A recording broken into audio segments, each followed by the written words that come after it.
Ken's Stand Fierce is wider and easier to whiff punish. It's a pretty safe crush counter normal, which converts easily even outside max range. So I guess I see why they nerfed it a bit.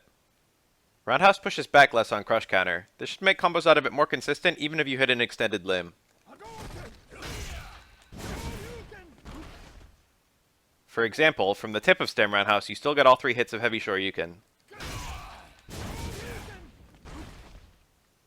And medium tatsu is much more reliable as a follow-up. It's his optimal 1-bar route.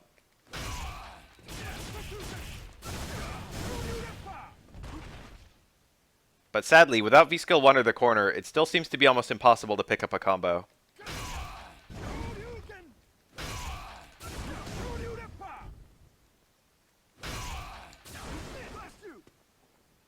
In particular, when using stem roundhouse from far away, which is when you want to use it.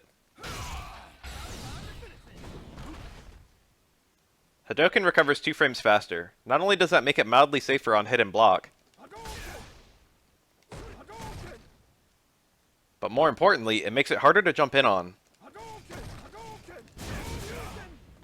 This helps Ken's mid-screen presence a lot. For comparison, Ryu's total time throwing a Hadoken is 45 frames. Ken just went from 49 to 47. 2 frames might not seem like a lot, but the difference between eating a jumping combo or landing a shoryuken on the outcome of a match is massive. And VT1 fireballs went from 48 total frames down to 46. So only barely worse than non-trigger Ryu. A pretty workable fireball in my opinion, especially because it knocks down. Heavy shoryuken got some weird changes. If you connect high with it, the opponent maintains a juggle state. You can always pick up a combo to super. And often you can pick up a combo to another heavy uppercut. Other follow-ups are possible, but these are the most consistent ones.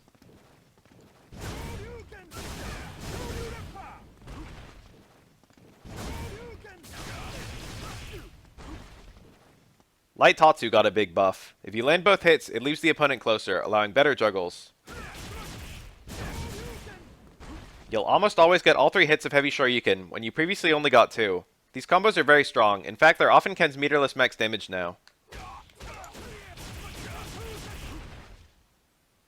Here are some combos which are both much stronger and more consistent thanks to the Light Tatsu buff.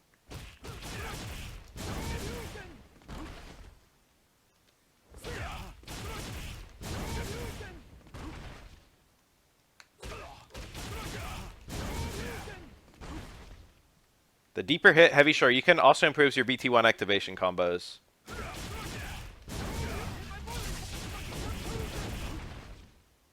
Medium Tatsu's distant connect leaves the opponent closer, allowing for better okizeme. Trigger 2 also got some nice buffs. You can now get 4 total uses out of it.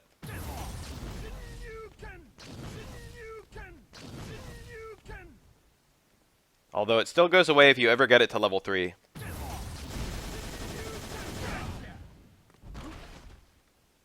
This means you can get the level 3 Shinryuken outside your trigger activation combo, which does nice damage.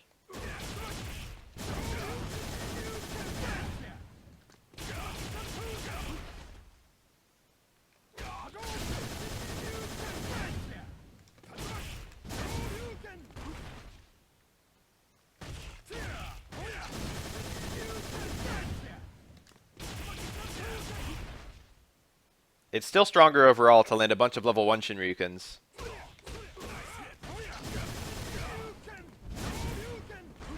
But bird in the hand versus 2 in the bush. Shinryuken is more invincible as an anti-air. It's not great, it can still trade or lose. But I don't think this is a huge deal anyway, since you can just combo it from Ken's existing invincible anti-airs for more damage. But Shinryuken has a much bigger hitbox, so it might be a big deal in some matchups. Like in Bison, Ken is now grounded for all of his CA animation. Unlike Bison, Ken was generally grounded by the time you tried to punish, so I don't think this will change much. It's a bit sad seeing Ken's more modest change list after Ryu's was so robust. Ken did get a lot of quality of life stuff, and a big buff in damage on some common B&Bs, which is pretty substantial and helpful. And his improved fireball presence indirectly helps both triggers. But he still struggles to frame trap 3-frame characters without using back strong, which is -2 on block, so it's a shame he didn't get a +3 on block normal. I'm still not sure about Shinryuken's viability compared to Heat Rush either. Overall, I think he's nicely buffed, but it's not anything major.